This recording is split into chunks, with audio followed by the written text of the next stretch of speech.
ఇక్కడ ఇందాక నేను మాట్లాడిన నా కుట్ర విషయం వేరే, మేడం గారి సందర్భంలో జరిగింది వేరే. నన్ను అంతగా అసహించుకోవటానికి, మీరు నా మీద అంత జలసీ రావటానికి ఏమిటమ్మా కారణం? నేనేం తప్పు చేశాను? నా బుద్ధి గడ్డి తిని మీ నాన్న చెప్పడా మీ ఇంట్లో? మీ అమ్మ చెప్పదా మీ ఇంట్లో? అంత ద్వేషం ఎందుకు పెంచుకుంటున్నారు? వినా స్త్రీయ జననం నాస్తి. స్త్రీ లేకపోతే ప్రపంచమే లేదు. అసలు ఈ మానవాళ్లే లేదు. ఏ మగవాడు కూడా తన ఇంట్లో తన భార్య, తన బిడ్డ, తన అక్క చెల్లెళ్ళు, తన కుటుంబాలు ప్రతి ఒక్కడికి ఉంటాయి. ఇక్కడ ఎవరి మీద దాడి చేస్తున్నారని, ఆ డివిజన్ని తీసుకురావాలని ఎందుకు తహతహలాడిపోతూ ఉన్నారు?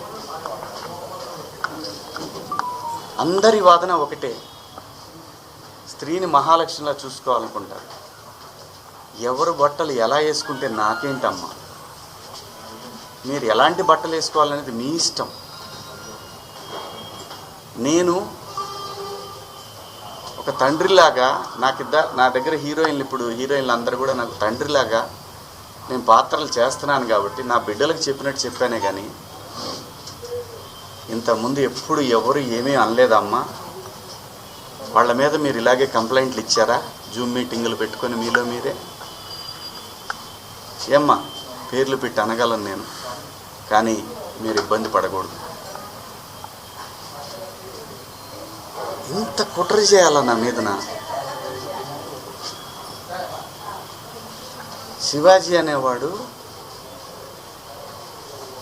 సినిమా పబ్లిసిటీ కోసం అంత చిల్లరగా దిగజారుతాడా శివాజీ?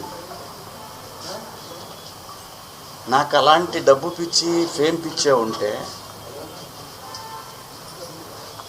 రాజకీయాల్లో నేను ఎక్కడో ఉండేవాడిని. ఒక సినిమా కోసం అంత దిగజారే మనిషి అయితే 13 సంవత్సరాల పాటు సినిమాకి దూరంగా జనం కోసం నిలబడేవాడినా. నాకు అనుకూలంగా ఉన్న గవర్నమెంట్లు వచ్చినా కూడా నేను ఏ రోజు పోయి ఒక పదవి అడగల.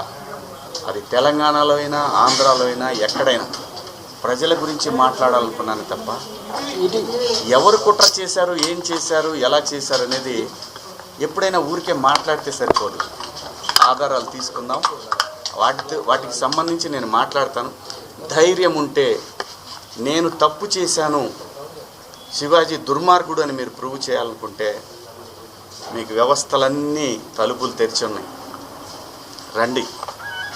కానీ దయచేసి నేను ఒకటే చెప్తున్నాను, ప్రపంచ వేదికల మీద ఒక 10 దేశాలు, ఒక 180 దేశాల ప్రజలు నిలబెట్టి, ఆడవాళ్ళని నిలబెట్టి, రిప్రజెంటేటివ్స్ అంటే ఒక శారీ కట్టుకున్న అమ్మాయిని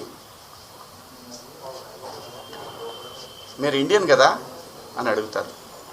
అది ఈ దేశ పునాదులు. అంత మాత్రం చేత మీరు రోజు చీరలే కట్టుకొని చీరలే ఇచ్చేసి ఏ మూర్ఖుడు చెబుతాడమ్మా అలాగా? ఏ మూర్ఖుడు చెబుతాడు అలాగా? నాకేం పని? నా బిడ్డలు అనుకొని చెప్పాను తప్ప నాకేం వస్తుందండి? నాకే అధికారం లేదు, అదే చెప్తున్నా కదండి. అందరూ హీరోయిన్లకు తల్లిదండ్రులు లేరా?